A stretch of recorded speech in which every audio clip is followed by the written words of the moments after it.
She was the daughter of the most powerful villain in the Empire, but her life took a dark turn when her family suddenly fell from grace. After her birth, the Duchess was murdered and the Duke was imprisoned. Rosette, still an infant, was entrusted to Count Simone, a subordinate of the Duke. At first, Count Simone took care of her, but everything changed when he learned of the Duke's death. He banished her to live with the maids, often verbally and physically abusing her. Even the servants joined in the torment, treating her as a scapegoat. Rosette's life became a nightmare. After a failed escape attempt, she was sold to slave traders and auctioned off. Terrified, she watched as people eagerly bid on her until a man in a black cloak stepped forward and offered 5 million gold. Rosette was terrified, wondering what this man would do with her after paying such a high price. Before she could think any further, the slave trader led her to him. Once the trader left, the man gently asked her name. With her hands still shackled, Rosette weakly replied that she didn't have one. The man's expression darkened. He crouched down, took her hands, and used magic to unlock the shackles. He spoke softly to himself. I asked Simon to take care of and protect my 4th child, and in return, the House WG will compensate the House Simon. I also told him to name my child after careful consideration. Lastly, I told him to look after my child until I return for her. He turned to Rosette, his voice cold with resolve. I will make everyone who caused you pain pay. With explosions ringing out behind him, he walked toward the exit. 2 rows of knights stood in formation at the door. He walked through them, commanding, blow the building up as we leave and burn the bodies. After walking for a while, he realized Rosette was still standing in place, frozen. He stopped and looked back at her. Let's go home, he said. Rosette stared in disbelief, wondering if this man could truly be her father. The man, Henry Y., took her to the WG family manor and gave her a few instructions. You are my daughter now, so behave accordingly. I don't like trouble, so don't make a fuss in my presence. Rosette's father, Henry Y., noticed how thin she was and immediately ordered the servants to prepare food for her. He then set off to the capital to handle some important matters. As soon as he left, Rosette went into hiding. The maids at Count Simone's estate had always mistreated her, so she instinctively wanted to run whenever she saw them. But when a group of maids approached, they quickly found her hiding behind a pillar. My lady, if you don't come out now, the steamy, crunchy apple pie will get cold, one of them said. We also have sweet peach tarts with fresh cream, fruit juice infused with honey, and overbaked chicken with butter. Hearing this, Rosette's stomach growled. The maid patiently coaxed her, This is your house and we're here to serve you. If you don't want us around, we can leave. Please, just come out. Rosette nervously peeked out from behind the pillar and timidly explained, I don't dislike you. The maids were overjoyed to hear this. They introduced themselves to Rosette and extended their hands. Let's go eat something delicious now. Rosette quickly pulled her hand back. In the past, she had been scolded and beaten by the maids for having dirty hands, and she feared that would happen again. She explained that she smelled bad. Seeing her so cautious, the maids' hearts broke. Fea, one of the maids, crouched down and gently took her hand. It's normal for you to smell after everything you've been through. If you're worried, we can help you freshen up.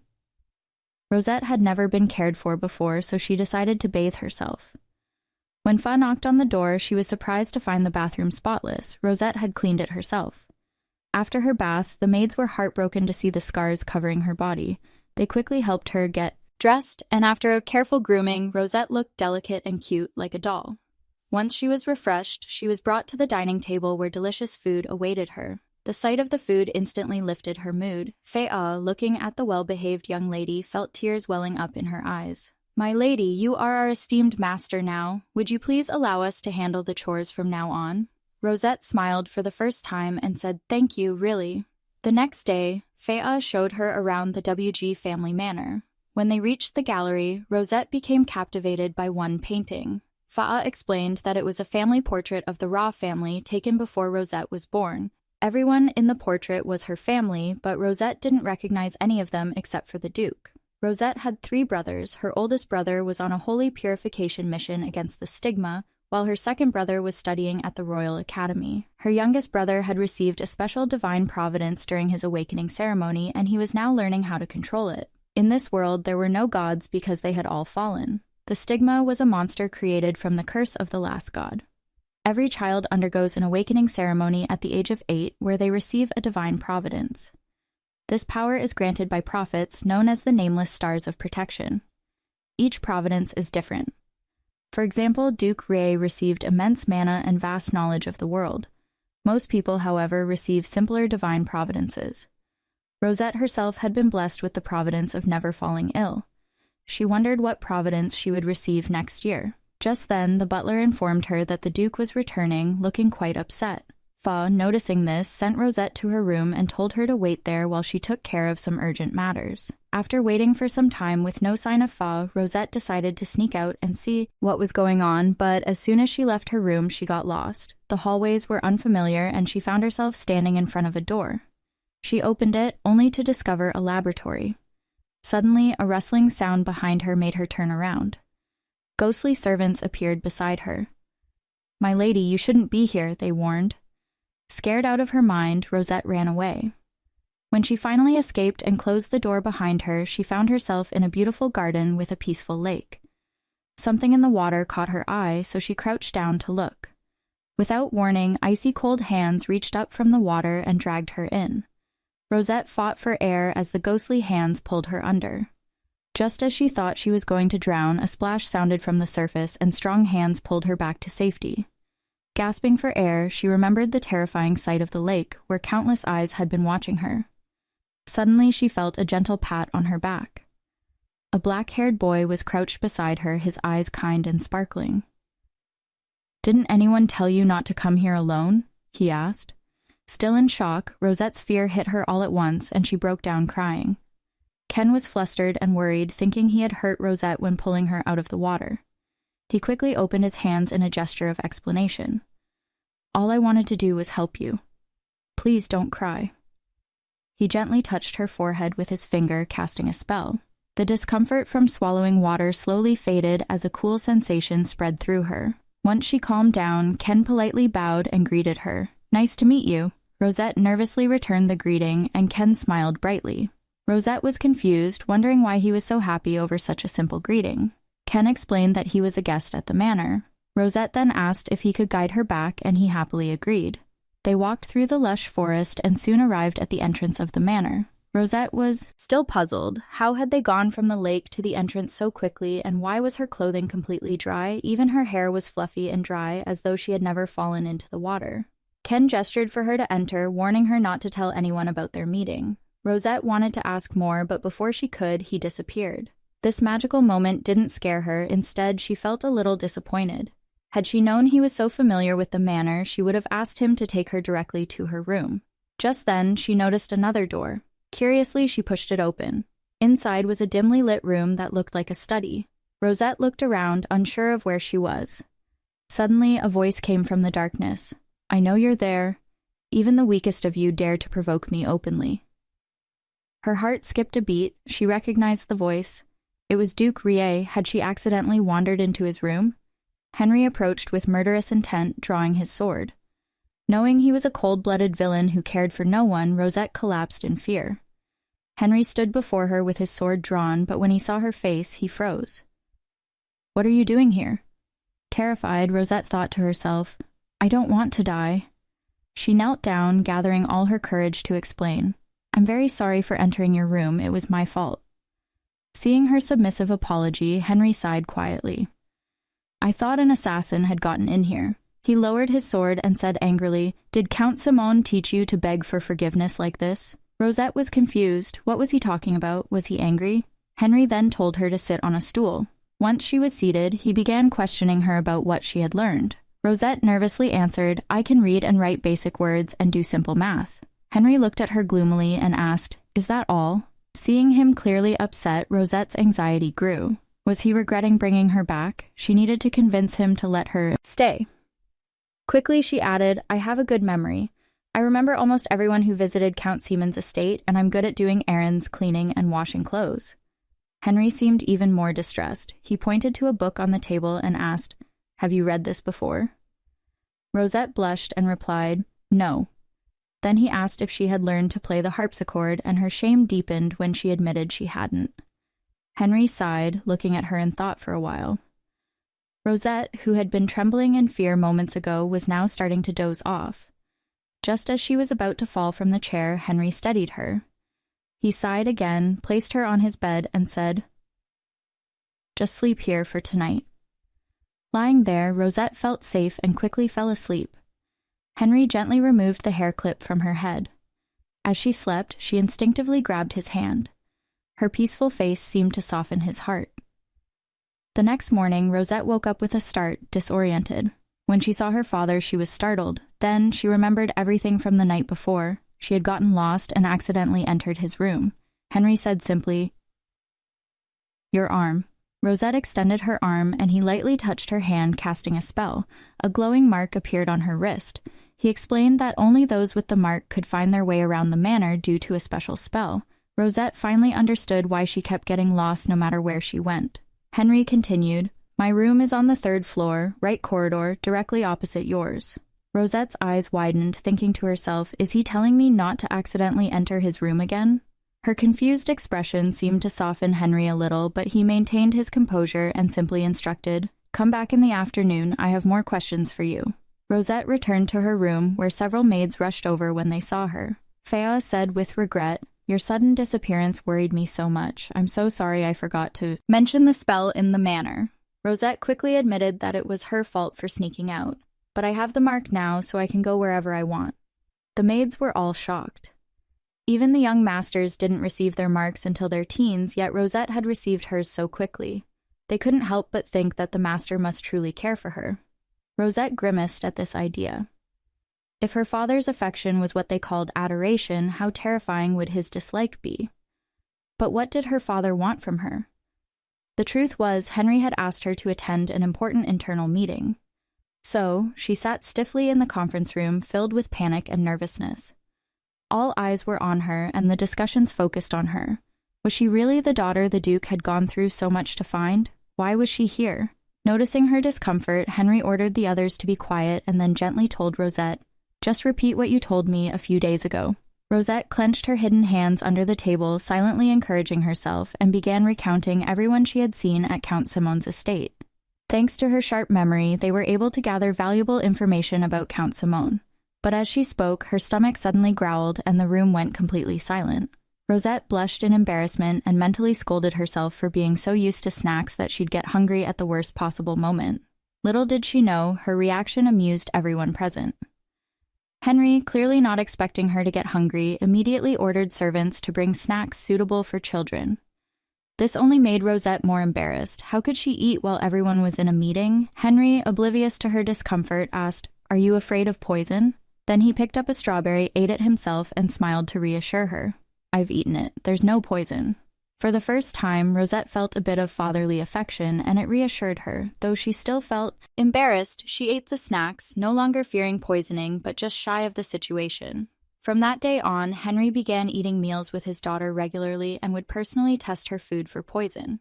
His actions caused quite a stir among the servants. They couldn't believe the usually cold Duke would do something so fatherly. Rosette didn't understand why her father behaved the way he did, but it made her feel safe. She remembered how, before, she had always been called to the dining room to test every dish for poison, which made her fearful of eating. As she lost herself in those memories, Henry suddenly told her, "Tomorrow we will inspect the orchard. It will be your responsibility." Rosette was confused by her father's words, not understanding what he meant until Fea explained it to her. It all made sense when Rosette had been describing the orchard owned by Count Simon's daughter, her eyes filled with envy. Henry had noticed this and decided to buy a new piece of land, turning it into an orchard just for her. Knowing the story behind it, Rosette couldn't help but feel excited for the inspection. After she went to bed, the maids gathered, chatting about how their master had shown more affection toward Rosette than they had expected. Fea reminisced about the first day Rosette arrived. Back then, the master's eyes were so cold they could have frozen anyone, but now he seemed genuinely caring. The maids whispered among themselves when suddenly the master appeared before them, even asking for their help. The day of the orchard inspection arrived quickly, and Rosette was more curious than ever. It was her first time going out, and even the smallest flower by the side of the road captivated her for half an hour. Seeing how happy she was, Henry allowed her to roam freely with the maids, not keeping her by his side. Without her father's restrictions, she was absolutely thrilled. Thanks to Henry's powerful magic, the orchard in the Northern Empire experienced spring all year round. Rosette ate fresh fruits, watched butterflies fluttering about, and even rode a small horse. She found the dog, which other children were afraid of, to be absolutely adorable. When it was time for a meal, one of the maids called her over. A picnic blanket was spread out, covered with delicious and visually appealing food, but there was one plate of black, oddly smelling cookies that stood out as unappetizing. Curious, Rosette picked one up, and Faya whispered to her that these cookies were made by Henry himself. He had asked the maids the previous night what simple food he could make for his daughter. Henry, believing his daughter would only eat food he made, watched her expectantly from nearby. Rosette had no choice but to take a bite. Surprisingly, it was edible. She forced a smile and said, "It's good." Returning the favor, she handed her father a donut.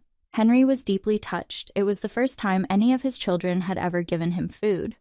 Of his 3 sons, Abel looked down on him, Camelan avoided him, and Z cried when he saw him.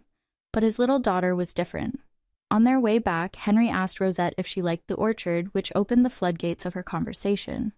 Rosette expressed her love for everything in the orchard, saying that its scenery was just as beautiful as the glass house. Henry's demeanor shifted slightly, and he asked if she had been to the glass house. Worried that she had wandered off, Rosette quickly explained that she had accidentally stumbled upon it while lost. Henry, however, was more concerned about the dangerous creatures inside the glass house and her safety. He told her it was surrounded by a barrier and that only he could pass through it. Rosette, confused, thought back to how she had walked in easily and remembered the boy who had guided her seemed quite unusual. After returning from the orchard, Rosette started focusing on studying and drawing. She went to the gallery to learn new techniques, but her mind kept drifting to her 3 brothers who would be returning soon. She had heard they were all ill-tempered and had poor relationships with their father. She wondered if she'd be able to get along with them. Suddenly, a voice interrupted her thoughts. "My lady, are you out by yourself?" She froze. It was clear that the ghost servants of the manor had appeared again. Although Faa had explained that these were ghosts contracted with the W. Gry family, children naturally feared ghosts. The more the ghosts showed concern, the faster Rosette ran. "My lady, don't run in that direction. There are dangerous things there." After running for some time, she finally stopped, out of breath. Looking around, she found herself in an unfamiliar place. She remembered the ghost servant's warning about dangerous things nearby, but all she saw was a simple courtyard. In the courtyard stood a tree hanging with big, fresh apples. Then a voice called out, "Are you lost again?" Rosette looked up to see a familiar figure sitting on a tree branch. It was Ken, the boy who had guided her before. She stared at the large apple in his hand, and her stomach growled shamefully. Unlike before, Rosette now felt more at ease. Can I have an apple too?" she asked. Ken refused. "This is my apple tree." Rosette, naive as she was, believed him. Seeing her gullible expression, Ken laughed softly. Realizing she had been tricked, Rosette angrily started to leave, but Ken quickly stopped her. "Spread out your skirt and take 3 steps forward." She did as he said, and soon several apples fell onto her skirt. Ken leaped down from the tree and handed her the biggest apple. They sat together under the afternoon sun, eating apples, and Ken asked her name. Rosette answered that she didn't have one yet and asked for his name. "My name is Ken Hiracom," he replied. Rosette was about to ask why Ken had appeared by the lake last time, but before she could, he had already disappeared again. Just then, a voice came from behind her. "Child, what are you doing here alone?" It was her father, Henry, walking toward her. Rosette quickly stood up, dropping apples everywhere from her skirt. Henry stared at her, noticing the apples. "It's almost dinner time and you're eating apples?" Rosette, embarrassed, offered one to him like a treasured gift. Henry's expression immediately softened. Just then, an attendant hurriedly approached. "My Grace, Count Seon has come to visit you." In the next moment, Count Seon quickly walked over, pretending to be concerned about Rosette. Rosette froze, her mouth opening and closing, but unable to refuse his embrace. Henry noticed her discomfort, and his face darkened. "Count, it seems inappropriate that you rush to embrace my daughter without greeting me first." This gave the Count a chance to perform. He immediately pretended to be shocked, claiming he was just too excited after not seeing Rosette for so long and had forgotten his manners. His act was so poor it couldn't fool Henry. He ushered Count Seon into the reception room and, without wasting time on pleasantries, got straight to the point. "My daughter doesn't seem to have fared well in your household. How do you explain that?" Count Seon immediately defended himself. "The young lady lived very well in my home, but she left without a word and was kidnapped on the road. That's the undeniable truth. It was my fault." Henry didn't buy his explanation and questioned him again. "Is that so? Then why is she this age yet illiterate and untrained in music? Why are there traces of manual labor on her hands?" The crafty count started defending himself, trying to prove how well he had treated Rosette. The young lady was frail from childhood. I believed health was more important than studies, so she often played outside, naturally roughening her skin. Though she lived a privileged life in our home, she was interested in the servants' daily needs. His fabricated lies made Rosette furious. No, I must tell father he's lying. But as she looked up, she met a pair of threatening eyes. Memories of past beatings flooded back, and fear quickly took over her. She instinctively nodded in agreement. This pleased the count even more.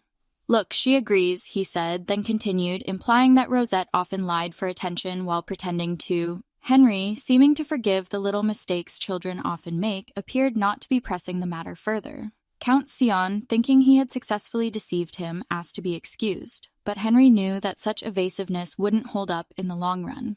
Meanwhile, in the reception room, Henry didn't believe a word of Count Sion's explanation. He had already gathered proof of the abuse Rosette had suffered from severe interrogations with the maids at Count Sion's estate.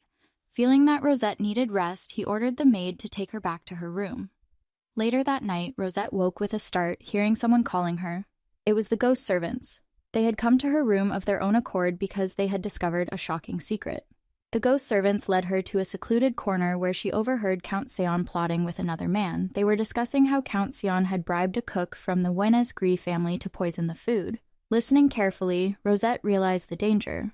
Her footsteps made a sound, drawing the attention of Count Sion, who immediately began rushing toward her. Instinctively, Rosette froze in fear, but luckily the ghost servants had been following her and used a transparent bubble to make her invisible. The next morning, Rosette ran to find her father. Despite his ruthless reputation and history of killing countless people, he had saved her and shown her tenderness. She needed him to be safe.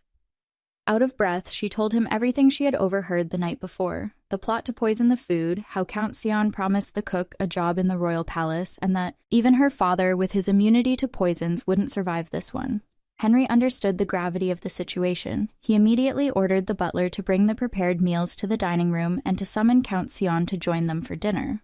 Rosette was confused by her father's response, thinking he didn't believe her after all. Count Sion had just called her a liar the day before. She sat nervously at the table, anxiously trying to figure out how to convince her father. Then Henry spoke. Count Sion, you were right. My daughter lied to me this morning, trying to attract my attention. Count Sion was pleased with himself, thinking he had successfully caused a rift between Rosette and her father, but Rosette, misunderstood by her father, wasn't angry. She was still thinking of ways to protect him. She thought, maybe I can knock over his bowl when the food is served, even if I get scolded for it. But before she could act, she saw the maids placing the poisoned dishes in front of Count Sion. Henry spoke seriously. My daughter says you bribed the cook to poison the food. To prove she's lying, Count Sion, you must eat all the dishes. Count Sion never expected his carefully planned scheme to be exposed so quickly. Panic gripped him as he tried to make excuses, claiming he didn't like vegetables. Rosette's anger flared, but her father's trust gave her newfound confidence. It was you who told the cook to poison the food. I'm not lying, she said. Count Sion was about to explode in anger, but Henry interrupted, his voice cold. It seems you've raised my daughter to be an ill-mannered fool. Lock him in the dungeon. I'll interrogate him personally. That night, Rosette lay on her bed, wide awake. She probably wouldn't see Count Sion again. He had to be locked in the dungeon now. Part of her wanted to see just how pathetic he looked. Suddenly, a voice spoke from the shadows. Would you like me to take you to see him?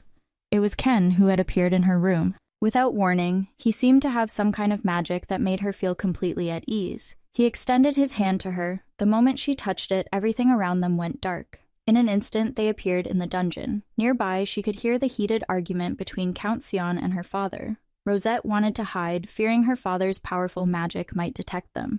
Ken smiled slightly and reassured her. Don't worry, they won't notice us as long as we're holding hands. Rosette, now even more confused about Ken's identity, stayed still, listening. Suddenly, Count Sion shouted in frustration, snapping her out of her thoughts. Henry's icy tone echoed, If you didn't have the confidence to take care of my daughter, you should have just returned her to me when I came to get her. I was foolish to believe you just because you were my subordinate.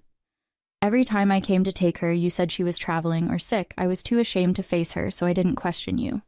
Rosette was stunned when she heard this, so her father hadn't forgotten about her, nor had he abandoned her. She had always been his concern. Tears filled her eyes instantly. Back in her room, still tearful, Rosette couldn't sleep. Everything that had happened today left her emotions all over the place. She hugged her pillow tightly and thought of her father. Henry seemed a bit awkward when she asked him to sing her a lullaby. He admitted, "I don't know any lullabies." Rosette smiled and assured him it didn't matter, saying she would sing one herself. Ever since the Count Sion incident, everyone in the manor had been showing her more care and concern. They learned how much she had suffered in her childhood, and now there was always someone ready to help her, even with something as simple as bathing. Rosette noticed the scars on her body were almost gone. The medicine her father had specially ordered from the palace pharmacist was clearly working. Even her childhood trauma seemed to fade, along with those scars, and she became more lively and adorable. After finishing her twilight, she was told her father wanted to see her, which surprised her. She had already shared everything that had happened at Count Sion's estate, so what else could he want? When she entered the study, she froze. Books and documents were scattered on the floor, and her father seemed to be in deep discussion with his assistant. Upon seeing her, Henry told her to play nearby for a while. Rosette obediently sat on the bench, wondering why he had called her over if they were working. Suddenly, Henry spoke. "Operette." Before Rosette could respond, he shook his head. "It doesn't sound good." "Ballet, no, Piolia. I don't like it." Rosette finally realized they were trying to give her a name. The assistant offered several suggestions, all of which Henry rejected. Seeing this, Rosette secretly smiled. She would never have guessed her scholarly father lacked talent when it came to naming, but his thoughtfulness warmed her heart. As time passed, their discussion continued, and Rosette had fallen asleep on the sofa. Henry gently picked her up and carried her to her room. Passing by the window, he caught a glimpse of the roses blooming outside, the symbol of the Raw family, summer roses. It reminded him of his wife, who had been as radiant as those roses. After placing Rosette gently on the bed, Henry stroked her hair, looking at her peaceful sleeping face. His heart melted unconsciously. "Have a good sleep, Rosette." The summer rose had another ancient nickname, Rosette Charlotte. From that moment on, she officially had her own name, Rosette Charlotte Ray. After a thorough examination by the royal physician, Agnes, who left detailed instructions on how to care for Rosette, the servants took even more care of her. They followed her everywhere, worried she might get tired from walking.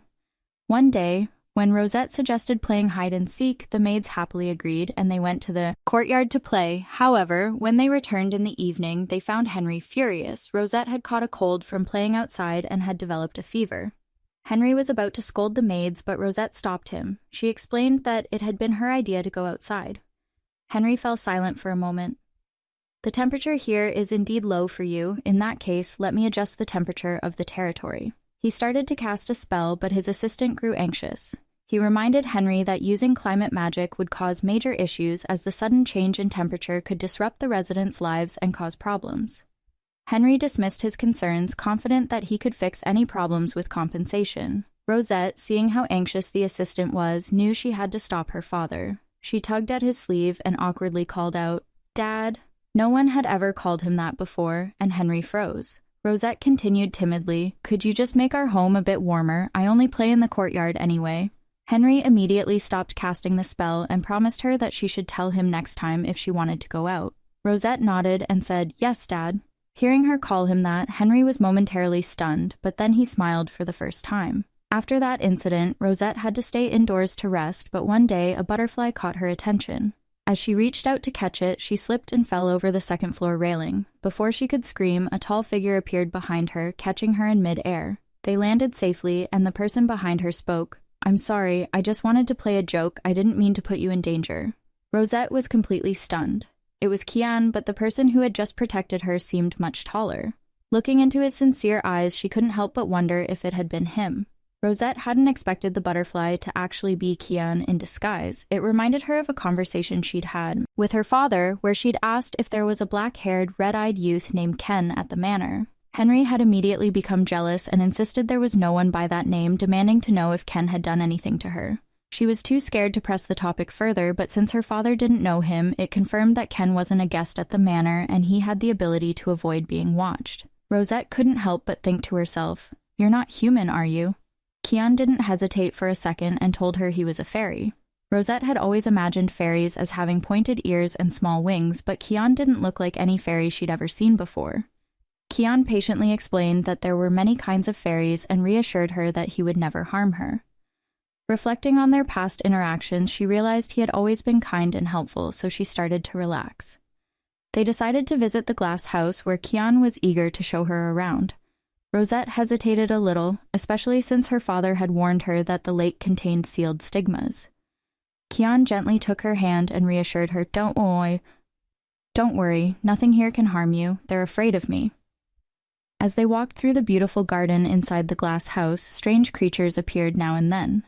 Kian explained that these were subspecies of stigmas. Stigmas were monsters in this world. Some were born as stigmas, while others transformed into them after acquiring their essence. The ones who failed in the transformation process became subspecies of stigmas. The W-Gree territory where Rosette's family lived used to be a desolate and extremely cold place.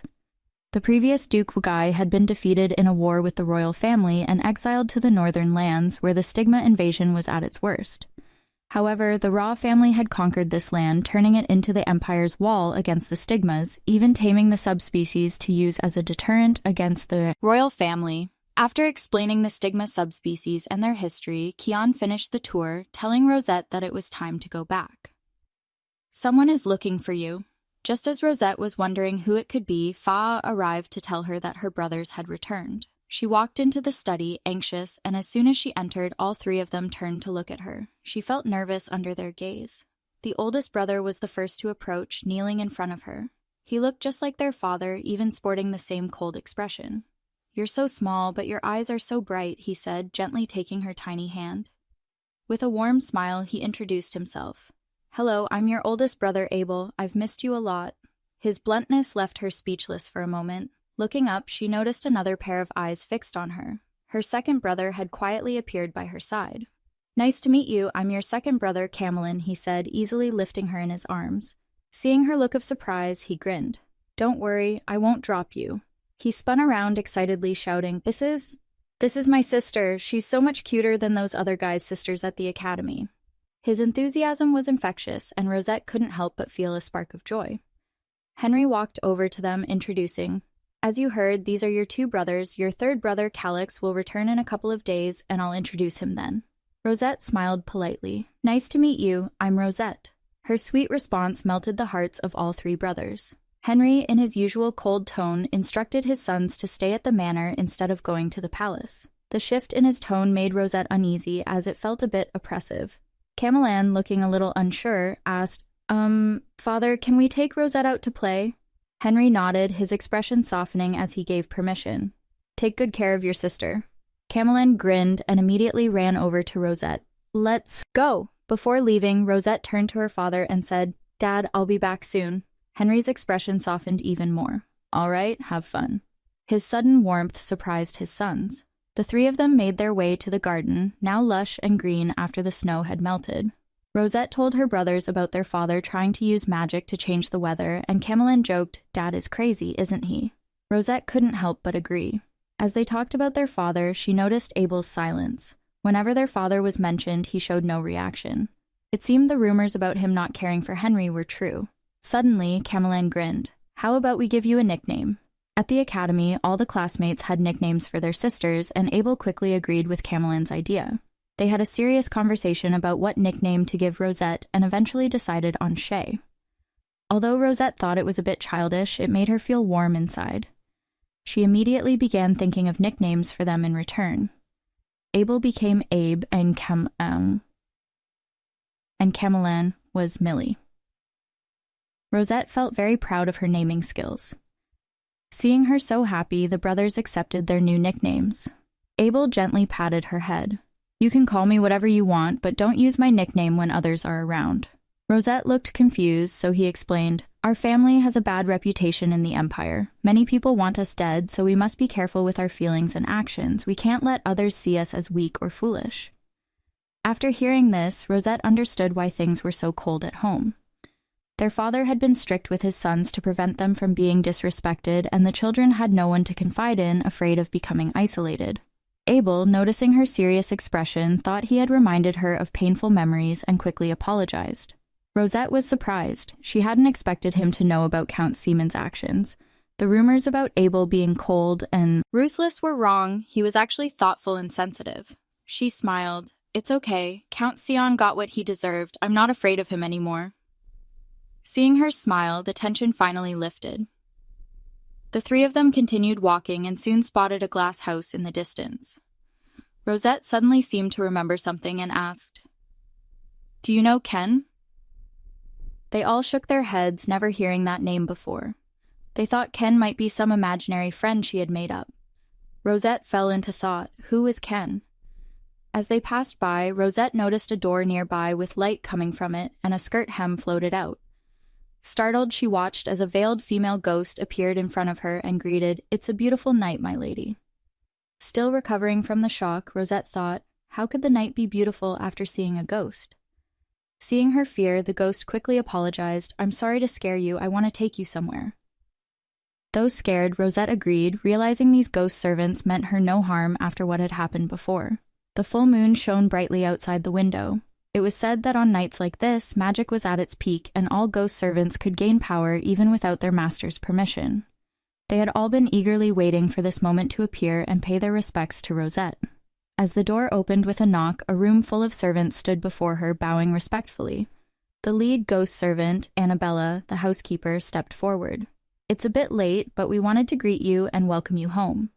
The servants began playing music, and the chef served specially prepared desserts. Rosette, who had been nervous before, now felt completely at ease, enjoying everything in front of her. As she sat, Annabella suddenly asked, "My lady, does that dangerous fellow still approach you?" Rosette was caught off guard. Remembering the previous warnings, she asked, "Do you mean Ken?" The moment his name was spoken, the room fell silent. Annabella spoke seriously. "That dangerous beast even told you his name? He is truly a threat, although I can't tell you much, you must stay away from him." Rosette, confused, asked, "Why? Who exactly is Ken?" Annabella replied, "We were all defeated by him, so we signed a contract. He doesn't want us sharing much, but I can tell you one thing. Remember his eyes." Just then, the door suddenly slammed open. Henry stood there, cold as ever. "What are you doing to my daughter in the middle of the night?" Rosette quickly ran to explain. "We were just welcoming me." Henry gently scooped her up.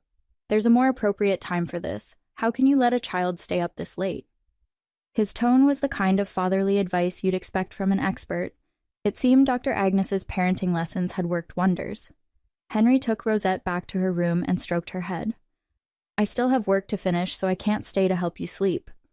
Rosette looked up at him and, shyly tugging at the corner of his shirt, placed a gentle kiss on his cheek. Henry's face immediately turned red at the unexpected show of affection. It was the first time he'd received such warmth from his family. Rosette, also blushing, covered her face. "Thank you. Have a good night, Rosette." He smiled warmly. "By the way, Six should return tomorrow. I'll introduce him then." As she lay in bed, Rosette thought about her father's words. She had heard that Six was known as the Mad Dog. Rosette quickly fell asleep that night, her mind swirling with thoughts. The next morning, she eagerly told her two brothers all about the ghost gathering. When Henry entered the dining room, the atmosphere immediately became tense and silent. Rosette sat there, eating her meal while observing the quiet, distant air between her brothers. It seemed that the family's relationships were more strained than she had realized. After breakfast, the servants brought out a strawberry cake for dessert. Compared to the other elegant dishes, the cake looked a bit sloppy. Her brothers didn't hold back and started criticizing the dessert, but Rosette quickly interrupted them, flashing a sweet smile at Henry. "Dad, did you make this dessert?" she asked. Henry nodded. "On one hand, it's to avoid any poisoning like last time. On the other hand, Rosette is picky about food, so I've become her personal pastry chef." Abel and Camelan were stunned, unable to respond. Rosette happily ate the cake her father had made. Just then, a servant entered, announcing, "Master, young Master Six has returned." Six walked in, and his reaction to seeing Rosette was icy. He even acted as though he didn't recognize her. "Who is this peanut?" he asked. Rosette was momentarily taken aback, imagining herself as a peanut. Camelan quickly jumped to her defense. "Who are you calling a peanut? Our sister is just petite." Six ignored him and turned to Henry, asking, "Father, have you thoroughly verified whether she's really from our bloodline? Could another family, wanting our power, have sent a fake?" Henry's face darkened as he cut him off. "Go to your room and reflect." Six, rebellious as ever, silently left, throwing Rosette a cold glance as he went. Abel and Camelan, seeing Rosette's discomfort, immediately promised to teach Six a lesson. Rosette quickly waved her hands to calm them down, insisting she wasn't bothered. Camelan, unable to hold back his anger, gave his sensible sister a big hug, mentally cursing Count Sion for everything he had done. Rosette, however, wasn't sad. Surrounded by so much love, she felt more than content. Later that night, as she lay in bed, she thought about Six's harsh questioning earlier in the day. A sense of sadness lingered, but she understood, after all, she had been gone for 7 years, and her sudden return must have been hard to accept. Her mind then drifted to Ken. She still didn't know who he was, and no one else in the family had seen him. Perhaps, as her brother suggested, he was just an imaginary friend. Just then there was a knock at the door. Abel entered, offering to read to her. The night had been calm, with a fairy tale creating a peaceful and loving atmosphere in the room. But Abel's story about monsters under the bed was definitely not suitable for children. Noticing that Rosette seemed a little scared, he reassured her that if there really were monsters, he would protect her. After the bedtime story ended, Rosette lay alone in her bed. Suddenly she heard a thump from beneath. Her heart raced as she instantly sat up, recalling the story about the monsters under the bed. Terrified, she considered checking under the bed to make sure nothing was there. As she leaned down, a pair of glowing red eyes suddenly appeared, and she screamed in fear. The scream was loud enough to reach Henry's room. He rushed to her side and found his daughter in tears. He quickly hugged her, and her brothers came running. Rosette clung to her father, choking back sobs, and told him about the monster under the bed. Henry immediately ordered his sons to thoroughly search the room. After checking everywhere, they found nothing. Rosette insisted that the monster with glowing red eyes had appeared. The 4 men stood frozen in place, their faces filled with disbelief. Abel looked guilty. I just told her a fairy tale. She must have dreamed about the monster. Henry frowned and scolded him for causing trouble. The tension in the room was palpable, making the already strained relationship even worse. Rosette quickly reassured everyone. I'm happy Abe told me a story, and now that you've all come to check, I'm not scared anymore. Dad, Abe, Millie, and even Tiny Six, thank you. As soon as she finished, Six bristled at being called Tiny. Who are you calling Tiny, you peanut? He retorted. Abel, still feeling guilty, promised not to tell Rosette any more scary stories.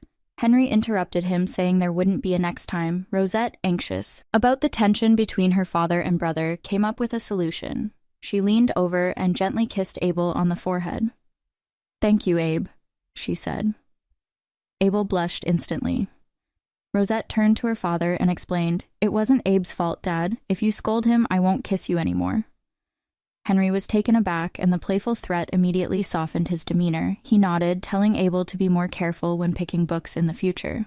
Camelan, seeing this, began begging for a kiss too. Six, unable to do anything but watch, helplessly sighed. Seeing how much her brothers cared for her, Six sighed and quietly left, worried that Rosette might be scared. Camelan and Abel eagerly invited her to sleep with them, but Henry didn't say anything. Instead, he just tightened his arms around her. Rosette understood what he meant and thanked her brothers, saying she wanted to sleep with her father. Dad is the best. If I sleep with him, I won't be scared at all. After the whole monster under the bed incident, Rosette still couldn't shake the image of those glowing red eyes. From her limited life experience, she figured that if strange things were happening, there was one person who might be behind it. So she went to the glass house and started calling for Ken. As expected, Ken appeared behind her soon. He smiled and asked why she was looking for him. Rosette wasted no time and asked straight out if he was the monster from last night. Ken froze for a moment, then gave her his usual innocent smile. Even though your reaction was a little slow, I'm happy you recognize me. Rosette, still confused, asked why he had tried to scare her. He responded with a hint of disappointment. I was upset that you called me your imaginary friend. Rosette was shocked. How did he know she had muttered that to herself in her room? How do you know? She asked. Ken smiled at her. I really exist. Look, I'm right in front of you now. But then his expression grew more serious. I didn't mean to make you cry. I'm sorry. Rosette could feel the coldness of his hands, and for a moment she thought she saw those red eyes staring at her again. Panicking, she pushed him away but accepted his apology on the condition that he tell her who he really was. Ken fell silent, unsure of how to answer. Just then, Six appeared behind them, his tone cold. Hey, who said you could come to the glass house? Rosette, completely confused, asked, Who is Ken? How do you know him? Six gave Ken a serious look. Think about your position and identity before you act, Crown Prince. Rosette was taken aback. Crown Prince? She asked, her voice filled with disbelief. Six pointed at Ken and said, Peanut, is there anyone else besides this guy? She looked at Ken, who was still smiling brightly as always. But... Rosette stammered, "Didn't you say you were a fairy?" Ken just smiled even more happily. "Rosette, you're so cute and innocent." Before Rosette could respond, Six interrupted them harshly. "Enough nonsense. You should leave now." Rosette's mind was racing with questions, especially after the ghost's warning. Rosette's mind raced as she tried to process everything Ken had just explained to her. He had been using magic all along, and no one in the manor had ever heard of him because he had only told her his name. He had done everything to make her less afraid of him. Even though his explanation made sense, Rosette still had doubts. Her brothers were just as confused as she was, especially since they hadn't expected her friend to be the Crown Prince. Camelan, not wanting her to get any closer to the Crown Prince, immediately pulled her aside. Rosette couldn't help but wonder if what Ken said was true, then he was nothing more than a puppet the Westgy family could control at will, all under the guise of protecting her.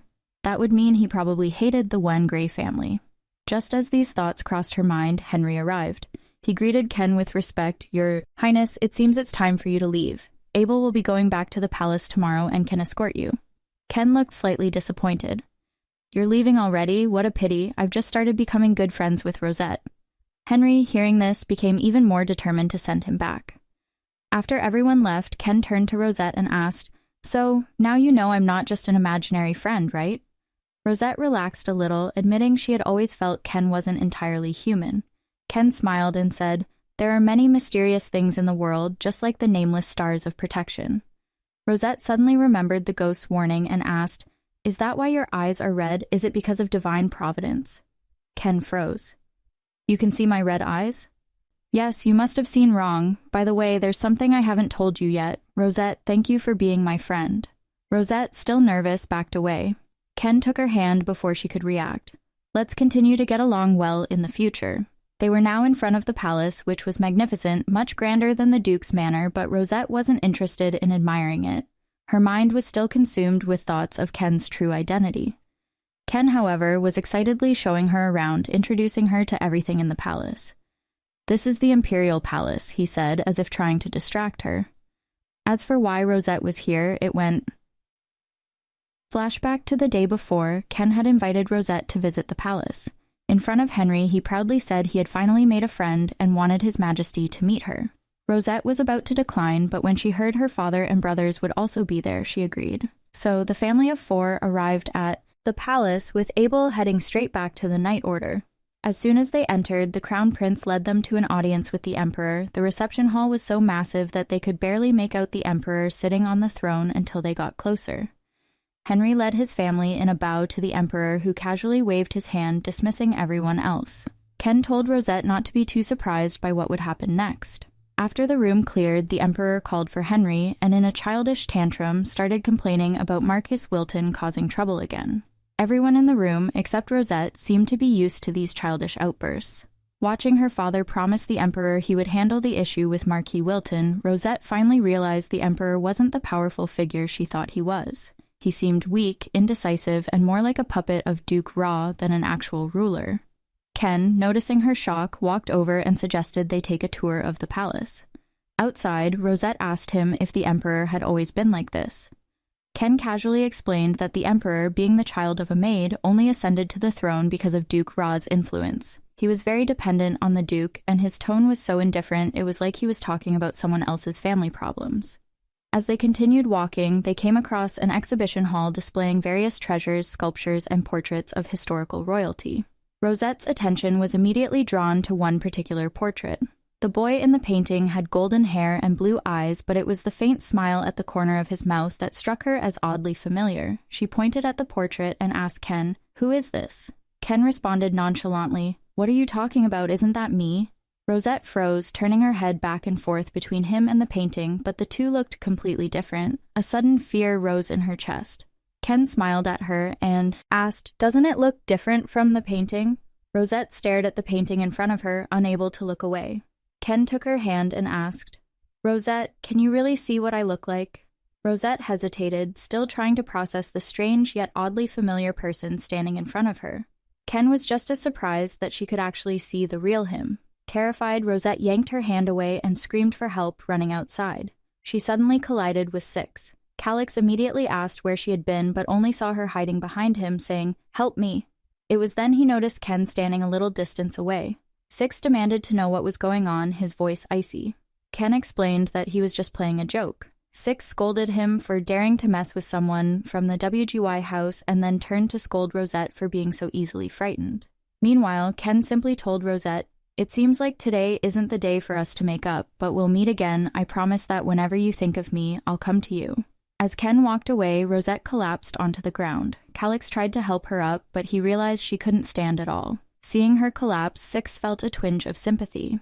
He silently crouched down and motioned for her to climb onto his back. Rosette, used to his cold demeanor, didn't react right away. Six, feeling a bit embarrassed and angry, snapped, "If you don't want to, just say no." Rosette quickly apologized, saying she didn't mean to refuse. Six then warned her fiercely not to tell anyone about him carrying her, and she immediately agreed. Once the tension eased, Rosette asked, "What's the Crown Prince's real name?" Six answered indifferently, "I don't know." Rosette thought to herself that with his personality, he probably couldn't care less about learning the name of someone he wasn't interested in. Later, Camelin was surprised to see Six carrying Rosette. Rosette quickly jumped down, explaining that Six had carried her because her leg hurt. Abel cheerfully lifted her up, making her feel a bit better. Henry quickly took her from Abel, saying, "We're done with everything here, let's go home." Though it was a little embarrassing to be carried by her father in public, Rosette felt completely safe in his embrace. She then asked Henry if he knew the Crown Prince's name. Henry casually replied, "I don't know." His tone was so casual, as if not knowing was the most normal thing in the world. Rosette became even more confused. How could he not know, especially considering the relationship between him and the Emperor? Once they were home, Rosette began searching through all the materials and even consulted. Rosette spent the rest of the evening drawing Ken's face, but every answer she received from the servants was the same. They didn't know anything. As she looked up from her sketchbook, she realized it was getting late. Strangely, the maids hadn't come to remind her to go to bed. She opened the door to find the house unusually quiet and dark with no one around. Unease crept over her as she called out for her father, walking out into the hall. Suddenly, she stumbled upon someone lying in a pool of blood. The guard, barely clinging to life, gasped out a warning for her to run. Rosette's heart raced with fear. Logically, the manor shouldn't have been vulnerable to attacks. Henry's magical barrier should have kept it safe. But as she looked around, she saw knights lying on the ground, most likely dead. She realized the danger was real. This area was right outside Six's room. Panicking, she ran to his door. When she arrived, she saw a masked assassin lunging toward him with a dagger. Without thinking, she grabbed the nearest vase and hurled it at the assassin with all her might. The assassin let go of Six's throat just long enough for him to gasp out a command, Call our father." But before Rosette could react, the assassin quickly strangled Six again. Powerless to stop him, the assassin slowly advanced toward Rosette, eyes burning with malice. "Even if you call the Duke," he sneered, "it won't matter. Our men are already keeping him busy." Fearing for her life, Rosette panicked and shouted, "I have no connection to the W.N. Gree family." The assassin didn't believe her. His eyes glinted dangerously as he raised his dagger, ready to strike. Rosette squeezed her eyes shut in despair, waiting for the blow, but then the assassin suddenly stopped, screaming as he dissolved into a pool of blood and vanished. Trembling with fear, Rosette rushed to Six's side, clutching him as he lay unconscious. Overcome by the terror of what had just happened, she couldn't help but cry. Then, from behind her, a voice broke through the silence. "I think he fainted. A small shock, and a child like him could break." The voice sent a fresh wave of fear through Rosette. "I saved you. Aren't you going to thank me?" Ken appeared before her, his hand extended toward her, but it wasn't just any hand, it looked more like a beast's claw dripping with blood. When Ken saw the horror in her eyes, he realized what she was afraid of. He quickly changed the claw back into a human hand. Rosette shook uncontrollably, her voice trembling as she asked, "Why are you here?" Ken gave her a faint smile, his voice calm. "You were in danger. How could I not come to save you? I told you I'll always come to see you whenever you need me." Rosette backed away in fear as Ken approached her, trying to explain that he only wanted to save her. Seeing how easily he had killed the assassin, her suspicion grew stronger. "You're a stigma, aren't you?" she asked. In this world, protected by divine providence, stigmas were considered monsters, disasters. Ken smiled slightly. "Humans like you call me the king of stigmas. They're all afraid of me." Then his appearance slowly shifted and a long-haired man stood before her. He reached out to her, but Rosette, gripped by terror, screamed and tried to run. However, Ken caught her, his confusion clear. "Why are you so afraid? There's nothing to fear now. The assassin is dead. Your family is safe." "Are you hurt?" Rosette struggled against her fear, begging him not to come any closer. Ken hadn't expected that she would be terrified of him. Realizing this, he stepped back, putting some distance between them. Seeing the so-called fierce king of stigmas being so cautious, Rosette felt a little relieved. She finally asked, "Where's the real crown prince?" Ken answered calmly, "He died a few years ago. I've been living in the human world for a long time. When the crown prince was assassinated, I was nearby. As he was dying, he realized I wasn't human and made a wish for me to take his place. I agreed because it was a contract, and with his permission, everyone now sees me as him, except for you." Rosette was confused, wondering why she was so special. Then she realized that she was the only one who could hear the ghost servants' voices. She asked why no one knew the crown prince's name. Ken explained, "We can't use the names of the dead, it's not right, so I cast a spell to make everyone forget his name." Rosette sighed in relief, at least knowing that Ken hadn't done anything terrible to the crown prince. She hesitantly asked another question. "Why did you say you wanted to be my friend? Is it because I recognized your true appearance?" She thought Ken might be worried she'd reveal his secret and quickly promised not to tell anyone. Ken denied it, saying, "That's not why. I'm just happy you recognize the real me." Perhaps because he had been lonely for thousands of years, he treasured her, the only one who could see his true face. He gently stroked her hair and asked her to continue being his friend. Even though his touch was gentle, Rosette still felt unsure. Rosette couldn't help but shiver when she remembered Ken's true identity. Ken noticed her unease, realizing his current form was unsettling to her. With a dark flash, he shifted back to his original appearance. Seeing her dazed expression, he felt a wave of disappointment, thinking that she was still scared of him. In an attempt to ease her fear, he transformed into the butterfly she had seen in the castle before. But seeing Rosette's fear grow even more, Ken quickly reverted to his original shape, leaning helplessly against the bed. "I'll take whatever form you like," he pleaded. "Can you please look at me?" Hearing the desperation in his voice, Rosette summoned the courage to meet his gaze. Ken smiled brightly, relieved. She asked him again just to confirm that he wouldn't hurt her. He reassured her firmly. "I never intended to put you in danger. Didn't I just kill the person who wanted to harm you? My sweet, tiny friend, I'm very fond of you." Meanwhile, Henry, who had been busy dealing with the aftermath of the attack, finally broke free from the chaos. Guided by the servants, he rushed to C's room. He found Six lying on the bed with Rosette curled up beside him. When she heard her father's voice, she looked up, her eyes filled with tears. Henry immediately embraced her, and with the warmth of his arms, all her fear and frustration poured out in a flood of tears. The next morning, the commotion had finally settled. Henry arranged a simple funeral for the fallen knights and servants. While there had been unexpected sacrifices, they were lucky to have captured 2 of the assassins, with the rest being killed. The investigation revealed that the mastermind behind the attack was Marquis Alfer, an enemy of Duke Wire. The assassins had made thorough preparations, but they had underestimated Henry, Abel, and Camelin, who blocked the attacks using the power of divine providence. Aside from the deceased servants, Six was the most seriously injured. He couldn't clearly remember what had happened the night before, only recalling that Rosette had come to his room and thrown a vase at the assassin. When asked why she had been there, Rosette was stunned, unsure of how to explain. She stammered that she had followed the trail of unconscious people and found herself in Six's room, where she saw someone attacking him. Instinctively, she had picked up a vase and thrown it. Afterward, the assassin had come toward her, and that was when she heard the sound of blood spilling. She frowned, trying to figure out how to explain the events that followed. Just then, Henry came over and embraced her. What she had said was enough to explain everything. Henry didn't want to push Rosette to recall the events of the previous night, so he walked over to Six and reached out to pat his head in a comforting gesture. Six, who had never known fatherly affection, froze in place at the touch. Henry didn't stay long and ordered the knights to assemble, as he was determined to settle the score with Marquis Alfer. Abel stood up, saying he would go with Henry, and Camelin also expressed his desire to help. So, the 3 of them left, leaving Rosette and Six alone in the room. Rosette secretly felt relieved that they hadn't questioned the details of the previous night. Otherwise, she wouldn't know how to explain Keon's presence. As she thought about what happened, she fell into deep thought. Could the King of Stigmas really mean her no harm? If he wanted to hurt her, he wouldn't have been so considerate of her feelings. That meant he really did want to be her friend.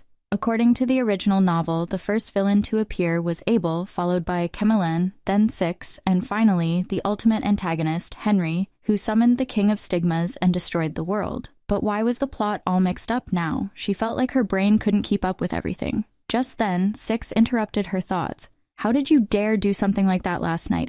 he asked. Rosette instinctively replied, "Because you were in danger." Six continued urgently, I'm asking why you threw a vase at the assassin, knowing how dangerous it was. You could have been hurt. You don't even have divine protection, so how could you possibly confront him? Wouldn't it have been better to just call father?" Rosette, thinking he was scolding her, felt a wave of dejection. Six quickly added, "I have divine protection, so I'm fine." But Rosette stood firm. "We're family. I couldn't just watch you get hurt." Her words caught Six off guard, but her confidence only lasted a moment before she deflated again. "Although you may not accept me," she said. Six immediately cut in. "I don't dislike you, you're just a little annoying. I'm cautious because many people have used tricks like that to deceive our family." Rosette's face lit up. "So if you don't dislike me, it means you like me, right?" Six immediately blushed, caught off guard by her teasing. The oppressive environment he had grown up in had made him forget how to express his feelings. He lowered his head, quietly expressing his gratitude in a soft voice that Rosette couldn't quite hear. He then turned his head and said in a fierce tone, "I said thank you." Seeing him awkwardly express his gratitude, Rosette couldn't help but smile. Wondering how Six would react if she showed him the drawing she made of him looking all sulky. The assassination incident was over, but Rosette couldn't escape the nightmares. Every night, she kept reliving that terrifying experience. Sometimes Six would die, sometimes she would, and other times, a group of people would harshly scold her. Her troubled state worried Henry, who called in the palace doctor to check on her. The doctor said she was physically fine, but emotionally, she was shaken by the attack and needed support from her family. As a result, Henry began sleeping in her room every night. Rosette had even asked Six to join them, but he refused firmly. Before bed, Henry would try to sing her a lullaby, though he was tone deaf and always got it wrong. Rosette had to sing herself to sleep instead. That night, like many others, she had a restless sleep. She dreamed of a long-haired man sadly calling her name, asking her to stay by his side no matter what. She woke up with a start, feeling a strange ache in her chest. She vaguely remembered the dream but couldn't make out the details. Looking at her father, already asleep beside her, she quietly slipped out of bed. Even though it was nighttime, the castle was brightly lit thanks to Henry's magic. She went to the balcony and gazed up at the starry sky, deciding to call Kian for a chat. Though she never wanted to summon him again, she knew she would have to face him someday. Hesitantly, she called out his name. It didn't take long before Kian appeared holding an apple. He greeted her happily and extended the apple toward her. Rosette took it, wondering why he brought her an apple. She remembered the day in the orchard when he had mistakenly thought she liked apples. But that wasn't the case. She wasn't thrilled about his gesture and felt a little down. Kian noticed the sadness on her face and immediately felt disappointed. He had rushed over to see her, only to find her looking upset. Suddenly, Rosette's eyes darted behind him, and she took a step back. She saw Kian surrounded by countless dark shadows, but he seemed unfazed by them. "Don't you call me the King of Stigmas?" he said as the shadows hovered around him.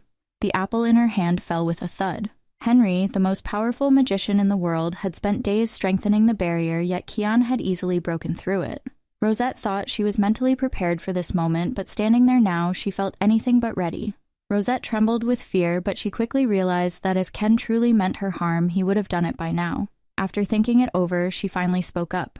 "Last time you said you wanted to be my friend, does that still stand?" Ken eagerly nodded in agreement. Rosette continued, "Let's make a deal. As friends, we should be honest with each other. If you promise not to harm anyone around me, my family, maids, knights, or even the ghost servants, I'll be your friend." Ken immediately agreed, gently taking her hand. "Don't be afraid of me. I will come for you and protect you whenever you call. Please, never get bored of me. I promise I'll be good to you. You don't have to cherish me the same way. You can do whatever you want to me." Seeing his sincerity, Rosette felt her trust in him growing. Suddenly, a familiar voice called out from the room as the balcony door opened.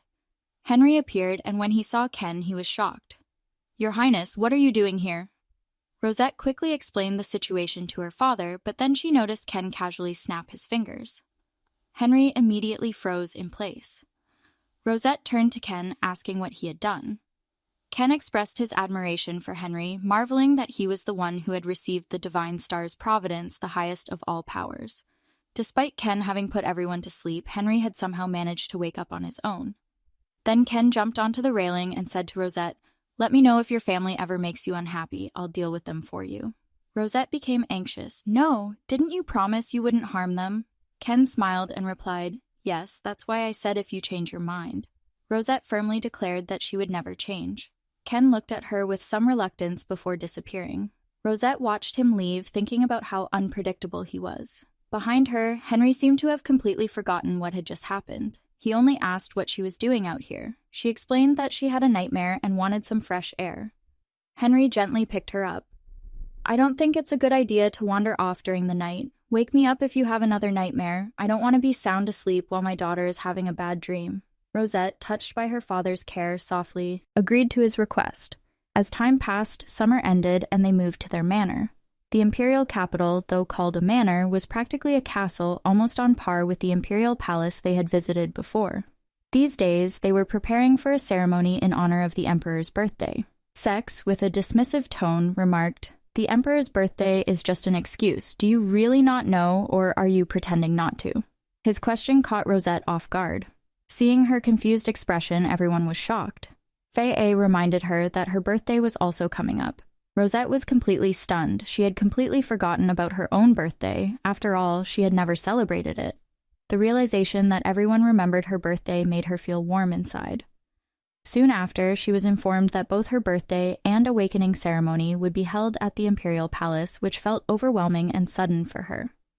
However, her brothers took it all in stride as if the imperial palace was their second home. Given the emperor's attitude towards her father, it was clear that their family had a very close relationship with the royal family. Rosette knew that if she went to the imperial palace, she would definitely run into Ken. As she was lost in thought, Henry placed his hand on her head, thinking she was worried about the celebration. He reassured her, "You don't need to worry about anything. Just think about what gifts you'd like to receive." Her brothers, too, looked at her expectantly. Abel and Sillin both eagerly encouraged her to make a wish, while Sex arrogantly stated, "If you tell me, I'll consider whether to get something for you or not." Feeling their loving gazes, Rosette nervously replied that it was all so sudden and she hadn't prepared anything. At that moment, Camelin suggested they go for a walk. The capital surely had many interesting things to see, and maybe she would find something she liked. Rosette immediately became interested and asked her father if they could go out. Henry agreed right away, though he was soon interrupted by his assistant, who informed him that he had received a magical communication from Duke Elidor and needed to handle it personally. So Henry had no choice but to stay behind while his sons took Rosette out. The market was incredibly lively, and Rosette's eyes darted around with excitement. She ran ahead, pointing out various novel things to everyone. Her brothers, seeing her so happy, noticed Abel regretted not taking her out sooner. So, he decided to treat them to some delicious food. In less than half a day, they'd explored the market thoroughly. The gifts for Rosette had already piled up like a mountain after their shopping spree. On their way back, Sillin casually mentioned that his classmates would also be attending her birthday party, and he wanted to introduce them to her. His comment reminded Abel of what the servant had mentioned about Duke Elidor's son, who was about the same age as Rosette. The mention of Duke Elidor's son made Rosette feel a strange familiarity. Suddenly, she remembered that he was the male lead from the novel.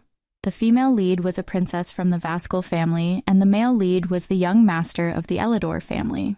The WNR family, on the other hand, were the antagonists who stood in their way. Even though the current events had strayed far from the novel's plot, the protagonists would still have that undeniable aura.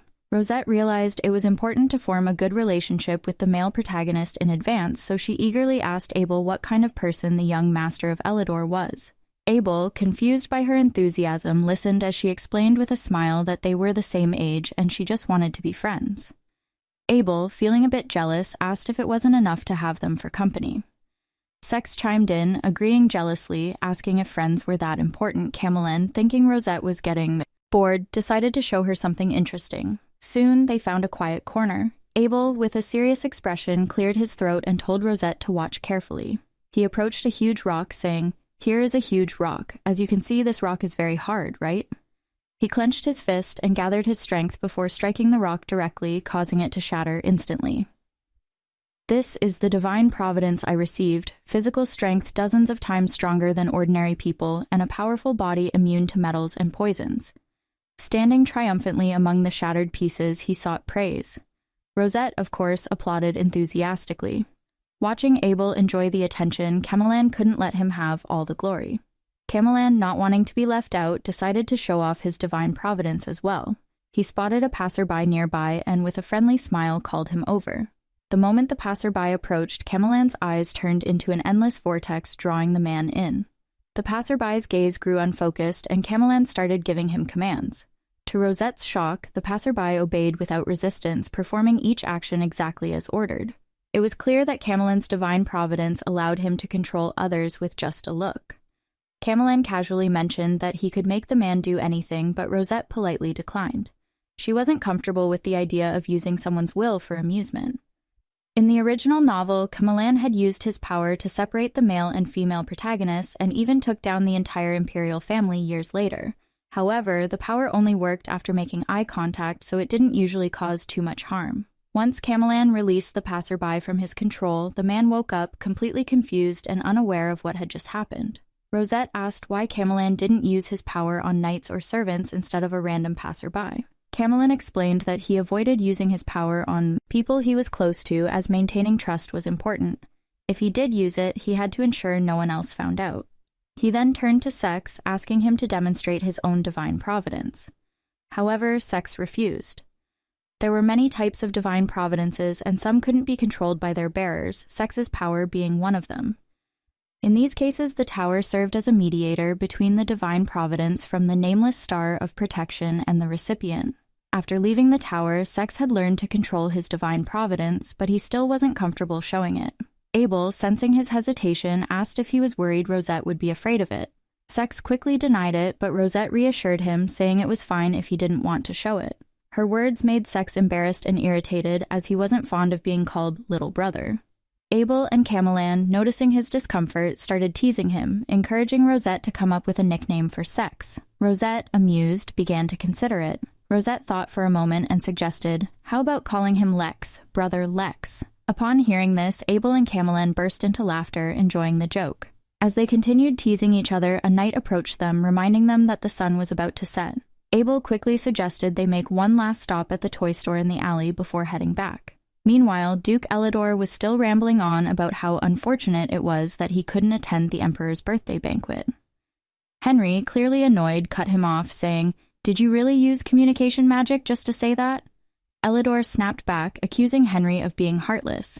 As Henry listened to his nagging, his mind drifted back to 7 years ago when he was searching for a place for Rosette to stay. At the time, he had considered 2 other families, but Duke Elidor was away on the battlefield and Duke Vascal was in seclusion, so he had no choice but to entrust his daughter to his subordinate, Count Sion. Elidor's voice snapped Henry back to reality as he continued, "By the way, I heard you found your lost daughter. Congratulations, I happen to have a 6-year-old son. Your daughter should be about the same age as mine. Would you—" Before he could finish, Henry cut him off and ended the call. It was clear that he and Elidor didn't get along well. Suddenly, a knock came at the door. The assistant rushed in with urgent news. "My Grace, Lady Rosette is missing." Flashing back to an hour earlier, Rosette and her brothers had arrived at the toy store in the alley before sunset to pick out gifts. Her brothers eagerly selected presents, even bickering over the color of a doll. After a long day of shopping, Rosette was visibly tired, so the maid, Marie, suggested they sit for a while in the store's rest area.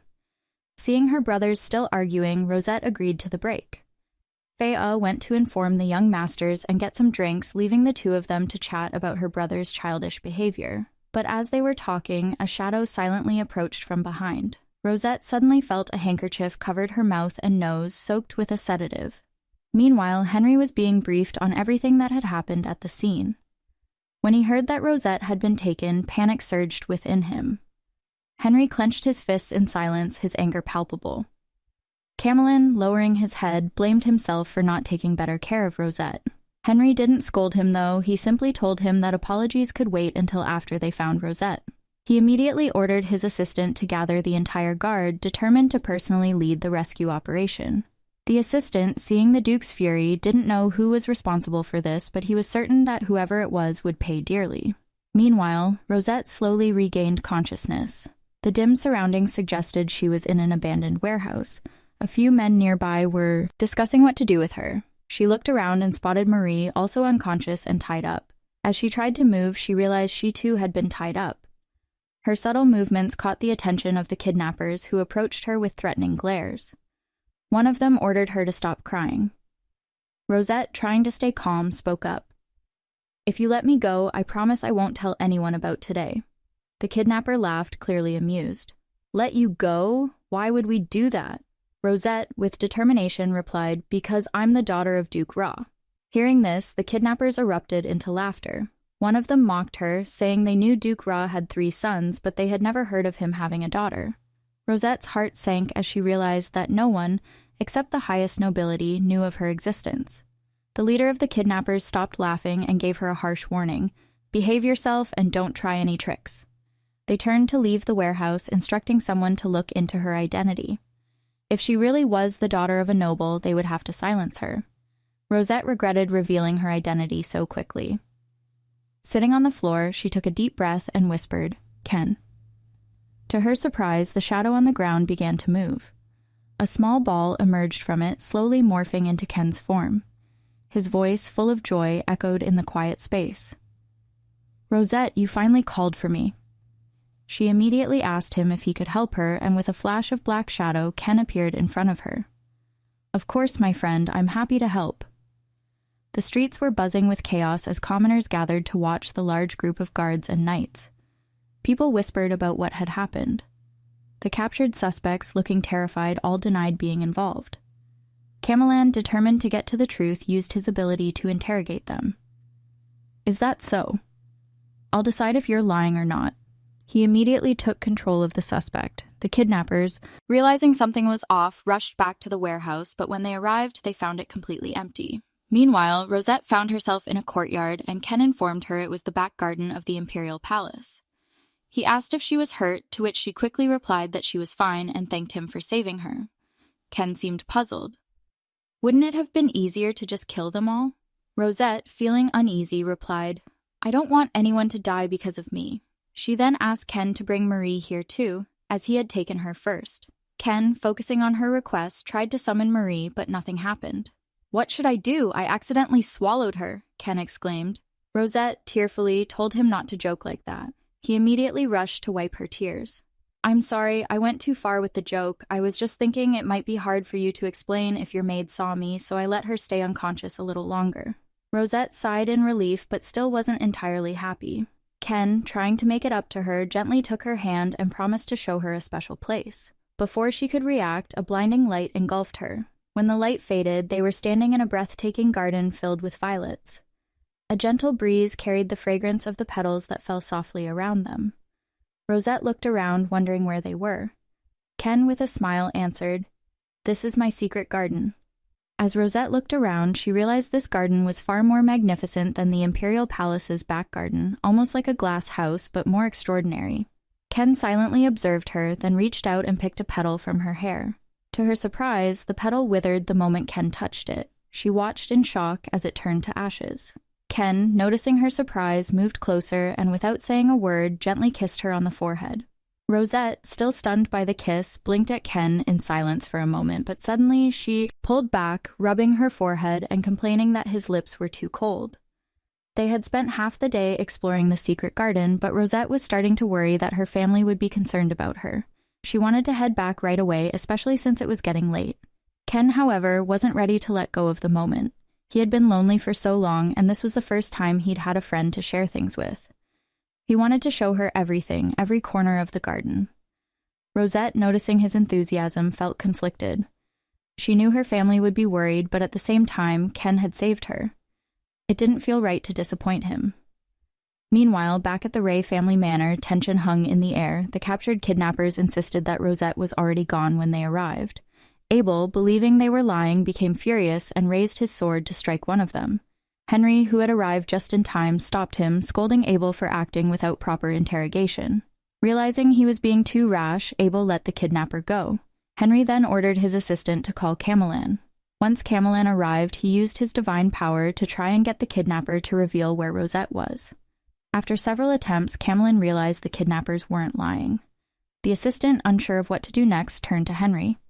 Henry's eyes grew cold. Kill them all. But before he could finish his sentence, he remembered his daughter's gentle nature. She would never want anyone to die because of her. He sighed and changed his order. Investigate their crimes and execute them according to imperial law. As Henry continued giving orders, Six walked in and suggested using his divine power to find Rosette. Hearing this, Abel and Camelin were shocked, while Henry paused to consider the idea. Finally, he spoke to Six.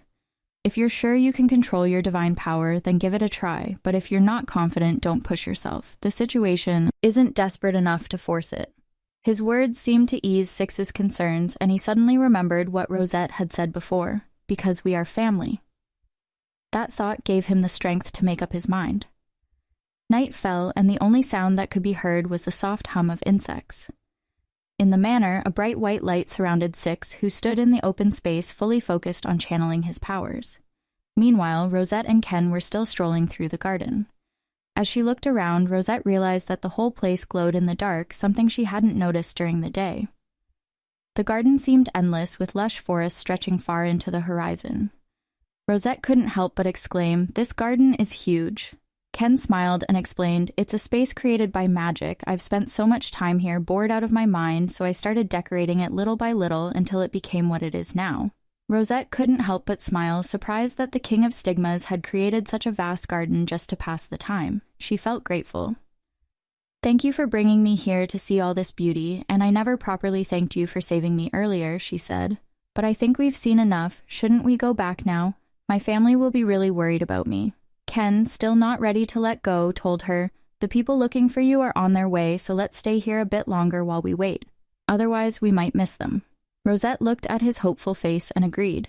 As she admired a flower in her hand, Ken gently tucked another flower into her hair. "There, now you're beautiful," he said. Rosette, in turn, placed a flower on him and thought to herself that if Ken had long hair like hers, she could make him look even better. Ken stood still for a moment, then suddenly conjured up a head of long hair. "If you like long hair, I can change to look like this," he said, letting her decorate his hair as she wished. Before long, a handsome young man with a head full of flowers stood before her. Ken anxiously asked, "How do I look?" Rosette was more than satisfied with the result.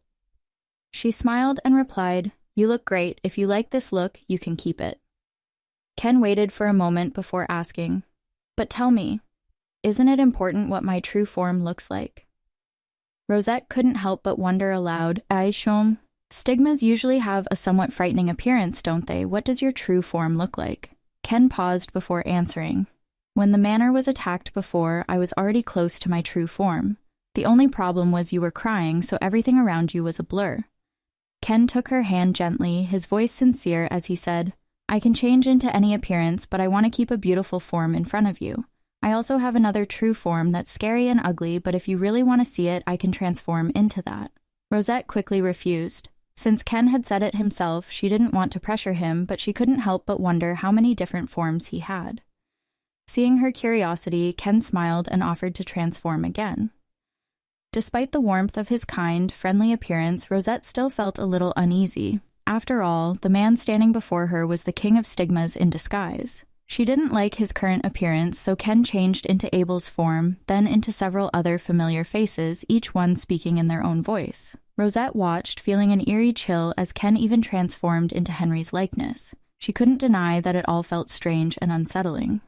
"I don't like it," she admitted, and Ken's eyes flashed with regret. "If only I had been your guardian from the start," he murmured. Rosette felt a sudden realization and reminded him, "You promised you wouldn't hurt my family." Ken snapped back to his original form, amazed by how quickly she reacted. Even though he wanted to protect her, he knew he'd keep his promise. Then he asked, "Which form do you like the best?" Rosette blurted out, "They're all scary." As soon as the words left her mouth, she realized her mistake, and Ken slumped, visibly deflated. "So I'm always terrifying, no matter what I look like?" he asked. Before Rosette could apologize, Ken transformed into a tiny, pitiful ball.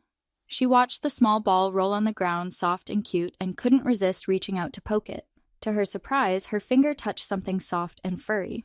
The next moment, Ken had turned into a completely black little fox. Rosette's eyes lit up. "It's so cute," she exclaimed, scooping the fox into her arms. "Can you stay like this?" she asked. Ken immediately agreed. It's a bit uncomfortable, but I'll stay like this as long as you want, though you have to meet with me often. Just then, a loud wolf's howl echoed in the distance.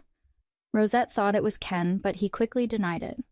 Her heart raced as she looked around, spotting a huge monster moving steadily toward her from the rooftop. Frozen in place, she stared in horror. Rosette froze, terrified, thinking the monster might be a stigma, but Kian quickly reassured her, "Stay calm, Rosette, it's not a stigma, those are people coming for you." He jumped out of her arms, transforming into a small sphere that slowly melted into the grass. Before leaving, he told her he would make sure her maid was safe.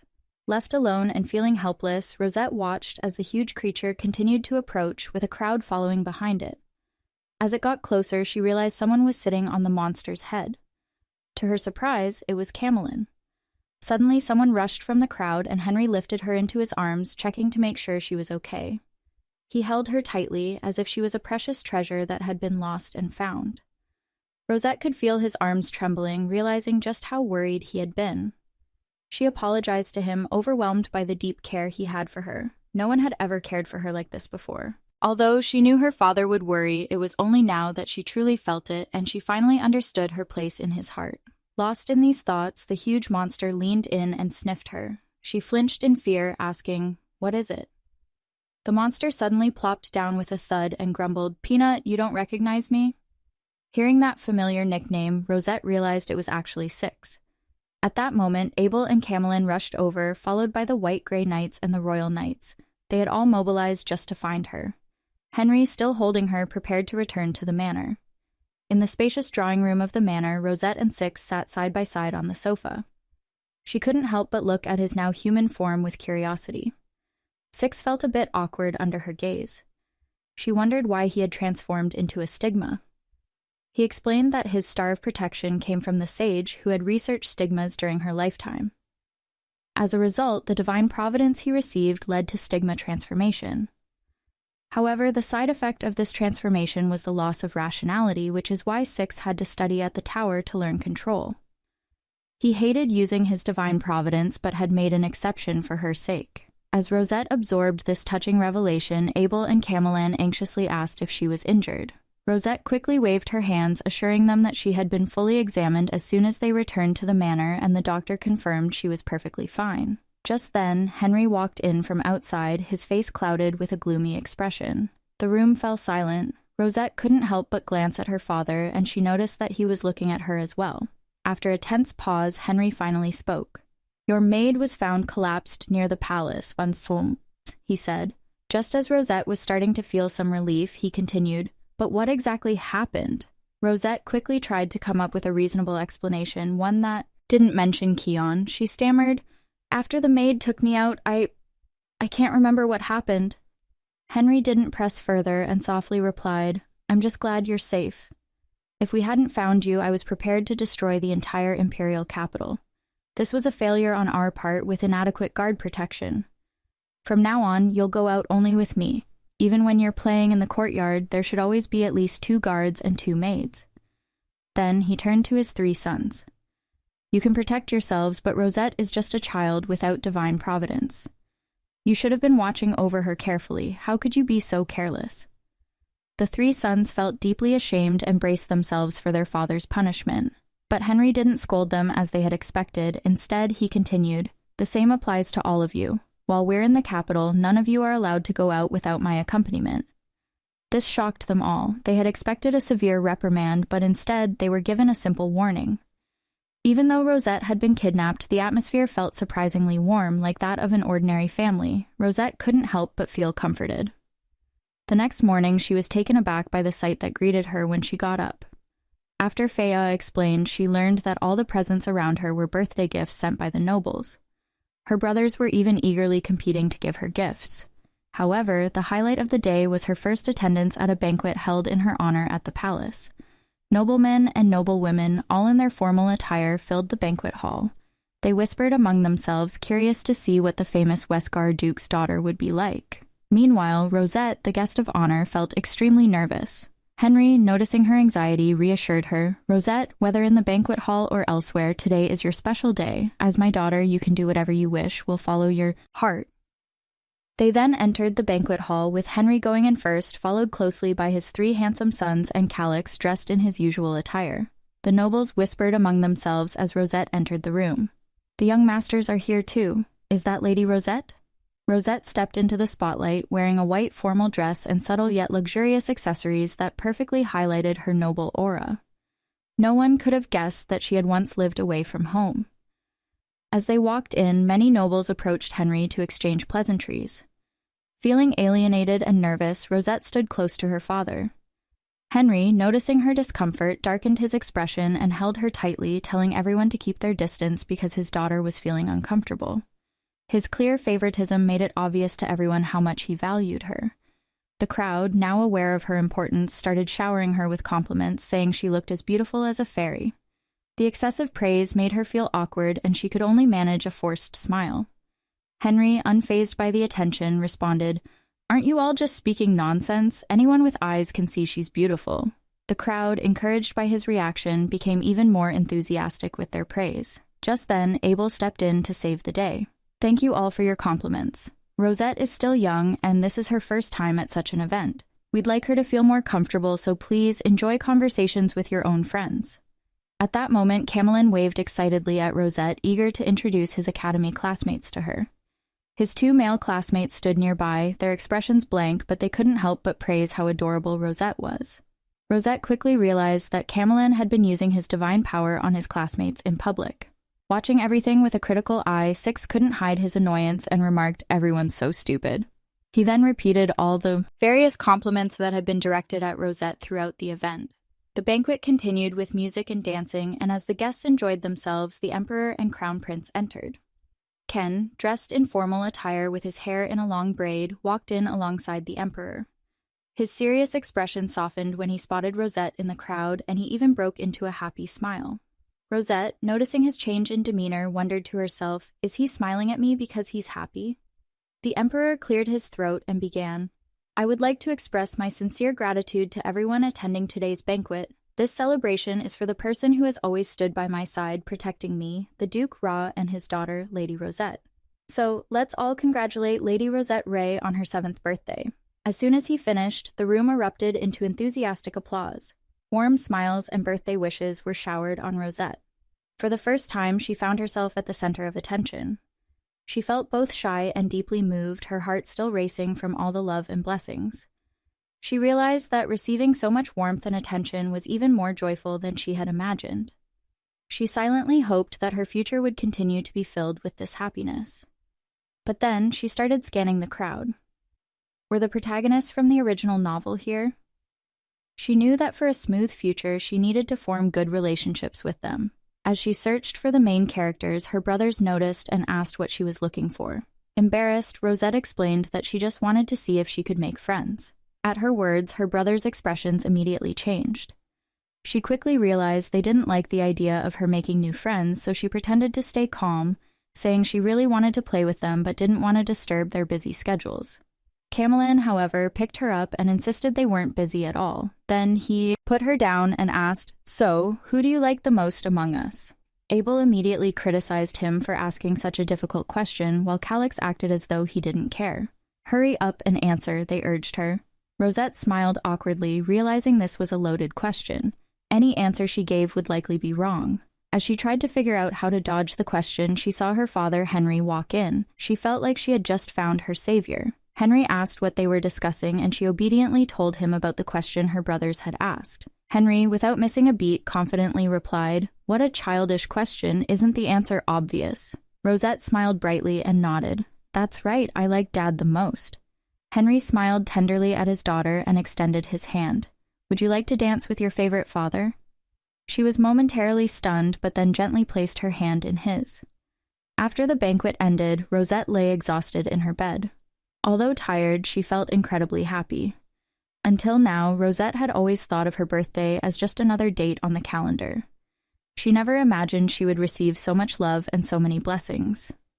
As she was lost in the warmth of the evening's memories, a sudden tapping sound at the window startled her. It was Ken. He greeted her politely, and she was surprised to see him there. Ken leaned against the windowsill and explained that they hadn't had a chance to talk privately at the banquet, so he wanted to visit her now. Today is your birthday, and I've prepared a gift for you. Could you close your eyes first? Although Rosette was confused, she closed her eyes as he asked. All right, you can open your eyes now, Ken said.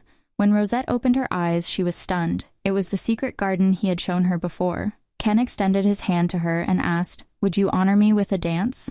Rosette looked at him, seeing the sincerity and anticipation in his eyes. She placed her hand in his, and he gently pulled her closer. The unexpected movement took her by surprise, but she quickly lost herself in the joy of the dance. When the dance ended, Rosette praised him. You dance so well. Is this your gift?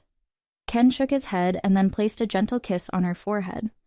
Before she could react, black mist began to rise from where he kissed her. The mist took on a strange shape, almost as if something was entering her body through her forehead. Eventually, the mist vanished, leaving only a sparkle on her skin. What did you just do? Rosette asked, puzzled. Ken smiled sweetly. You seem to really love this garden, so I wanted to give it to you. From now on, you can visit it any time, just by thinking about it.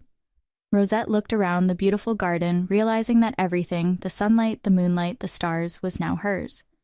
Everything here belongs to you now, Ken said. He held her hand, and they returned to her bedroom. With a hopeful expression, he asked if she liked the gift. Rosette felt it was too precious, but Ken insisted she deserved it and that she could use the garden however she wished. Happy birthday, Rosette. See you next time. After such an unforgettable day, Rosette lay in bed, unable to sleep. She never realized how hard it would be to let go at the end of her birthday. After the kidnapping incident, Henry had deliberately strengthened the security system in the capital. He planned to visit the tower before returning to their territory. Rosette had always heard about the tower, but Henry explained that the tower was a link between the stars of protection and humans, a way to communicate with these powerful entities. There were several towers in the Empire, and the Star Tower, located in the southern part of their territory, was one of them. After a half-day carriage ride, they arrived at the Star Tower, where the Guardians were already waiting at the entrance to greet them. Henry arranged for Sex to undergo a checkup to make sure there were no side effects from his recent use of Divine Providence. Sex insisted he felt fine and didn't need another examination, but Henry stood firm. The power of Divine Providence isn't something humans can easily control. You were unstable the last time, so for safety you need a checkup, he explained.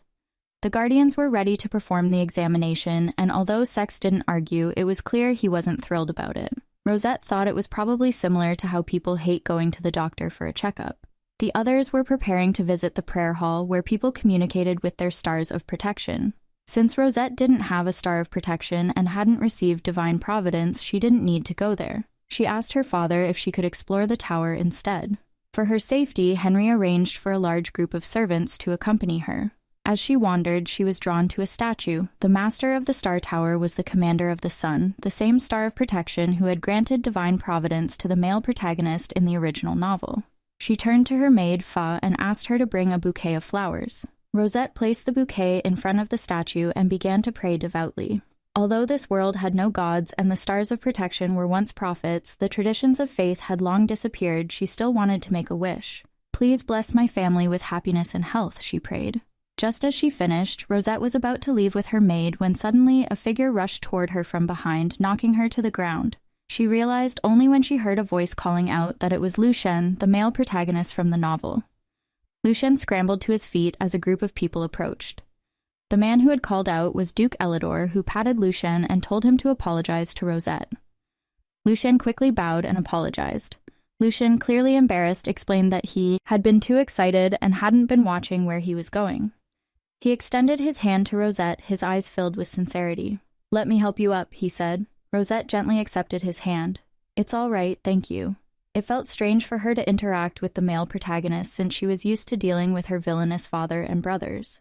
Just then, Henry arrived with her brothers and asked what had happened. When Duke Elidor saw Henry, he lit up with enthusiasm. Well, isn't this my good friend, Henry?" But Henry's response was far from friendly. He wore a look of disgust that surprised Rosette. She had never seen her father express such emotion before. Henry clearly didn't want to acknowledge Duke Elidor and immediately turned to leave, calling for Rosette to follow. But Duke Elidor wasn't about to let him off that easily and followed closely behind. "Yes, that's the cold-hearted expression I remember. I see, I've found the real Henry. It's been 10 years since we last met. We must catch up." As he spoke, his gaze moved to the side and he enthusiastically grabbed Abel. Abel, it's been so long since I've seen you too. In the blink of an eye, you've grown up. His loud greetings made Rosette feel like she was hearing a constant buzzing in her ears. She couldn't help but cover her ears to block out the annoying noise. At that moment, Lucien quietly approached her. When she noticed him, he quickly introduced himself. My name is Lucien, and I'm 6 years old. Rosette also introduced herself. I'm Rosette Charlotte Raw, and I'm 7 years old. Lucien immediately grabbed her hand excitedly. Then you're older than me. Sex, noticing Lucien holding his sister's hand, immediately knocked it away, glaring at Lucien. What do you think you're doing, Haisa Musu doing? He asked in an unfriendly tone. Lucien blinked, looking hurt, which shocked Rosette.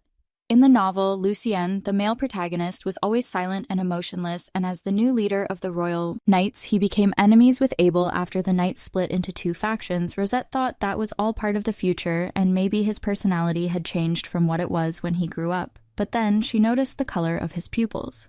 Wait, didn't the novel say his pupils were golden? She was confused. Meanwhile, Duke Elidor continued talking. Duke Elidor was still trying to get closer to Henry, even going so far as to ask him to invite him to his home. His bold attitude left Henry speechless, and with an unwilling sigh, he reluctantly replied, "Do as you wish." So, everyone boarded their carriages and headed back to the Ray Castle. Rosette felt dizzy as she stepped out of the carriage, having been bombarded with Duke Elidor's constant chatter the whole way. In the novel, Duke Elidor was known for being the liveliest of the Empire's 3 great dukes, but in real life, he was perhaps too lively. People who didn't know better might think his divine providence was to become a chatterbox. Just then, Rosette felt a tug on her sleeve and turned to find Lucien had somehow sneaked behind her. Her 3 brothers were glaring at him, clearly on edge.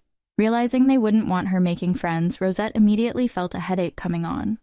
Trying to avoid conflict, she suggested, "How about I show Lucien around the garden?" Kemelan immediately offered to take Lucien on the tour, but she turned him down. "You all look so fierce, how can you properly entertain guests? I'll take him to the garden and none of you are allowed to follow." Her words hit her 3 brothers like a bolt from the blue. Determined to make Lucien her ally, she enthusiastically led him around the family garden. Lucien was kind enough to compliment the flowers, saying they were as beautiful as her hair. Then he began talking non-stop about his family's garden. Rosette thought to herself, he really takes after his father. As Lucien rambled on, his excitement grew, and Rosette figured it was time to make her move. "Your father and my father are friends, so why don't we become good friends too?" she suggested. Lucien happily agreed, then, out of nowhere, he asked, "What were you doing before I bumped into you at the tower?" Rosette explained that she had been praying for a blessing and had offered a bouquet of flowers. Lucien's expression suddenly changed. "You can't offer flowers, he exclaimed. "We can't give things to the stars of protection because that can turn them into gods." Rosette, now nervous from his serious tone, was about to respond when Lucien broke into an innocent smile again. "But the stars of protection have probably never received gifts, so they should be happy." Rosette, still confused, asked, "What are gods?" Lucien replied, "I heard from my father that—" Lucien explained that there were gods 1,000 years ago, but they eventually disappeared, falling from their divine thrones and even losing their names. Now there were no gods in the world, only curses. As he spoke about curses, his face became serious and his whole demeanor changed. Rosette was captivated by his words. Suddenly, a hand grabbed her arm from behind, and she was startled by the sudden pull. It was Ken, who was glaring at Lucien with hostility. Lucien, confused by the sudden appearance of the boy, tilted his head and asked Rosette who he was. She quickly explained, "He's my friend." Ken remained silent, gripping her arm tightly. Lucien, clearly irritated, said, "She's my friend and we're playing together, don't interfere." Ken, surrounded by a tense atmosphere, shot back, "Friend? Don't make me laugh." Rosette was stunned. Was this a competition to be her only friend? Before she could speak, both of them grabbed her by an arm. Lucien calmly said, "Rosette will be in pain, why don't you let go first?" The Crown Prince, Ken, snapped back angrily. "You let go first, what are you trying to pull?" Lucien raised his voice in frustration. "That's too much, I just want to play with Rosette." The tugging between them intensified, and finally Rosette couldn't take it anymore. She shook off their hands and loudly expressed her discomfort and dissatisfaction. Only then did both boys realize their mistake and apologize to her. Rosette crossed her arms and said, "You don't need to apologize to me. Why don't you apologize to each other and make up?" Her words startled them. They hadn't expected to be told to resolve things peacefully. Rosette firmly declared, "If you can't make up, I won't play with either of you." Seeing her determination, they exchanged looks full of defiance, but under pressure quickly completed a handshake, hug, and apology. When they were done, both boys looked at her. Rosette widened her eyes in surprise. They had moved so quickly she could barely keep up, but the result was what mattered. She started to worry about how she would deal with them given their fiery personalities. Just then, she heard someone calling her from behind. Her brothers had caught up, and Camelan anxiously asked, what happened? The servants had reported that there seemed to be an argument going on. Rosette quickly stepped in to clarify that it wasn't a fight. Abel, ever polite, bowed to Ken and said, "Your Highness, you're here too. I apologize for not noticing you earlier. Was the commotion related to you?" Though his words were respectful, his tone carried an unmistakable threat. Camelan, visibly protective of Rosette, embraced her and muttered something about how she had been bullied. Rosette never imagined she would be caught in such a tense moment. Nervousness made her start to sweat. Lucien, his usual cheerfulness replaced with a wronged expression, explained, "I just wanted to play with Rosette." In contrast, Ken stayed silent, his lips pressed together in a stubborn line. Then, as if on cue, Henry arrived. Less than a quarter of an hour later, Rosette found herself seated in the reception room enjoying pastries. As she reflected on the earlier scene, her father had asked her about what happened before picking her up, saying that she needed to greet Duke Elidor. He then told her she could wander around. Rosette wanted to talk to Ken, to tell him to stop arguing with Lucien, but she couldn't help thinking about how Lucien's mood had been constantly shifting. Suddenly, a voice broke her thoughts. "You're eating with such enjoyment. Is it delicious?" It was Duke Elidor, who had been quietly watching her. He couldn't help but speak up.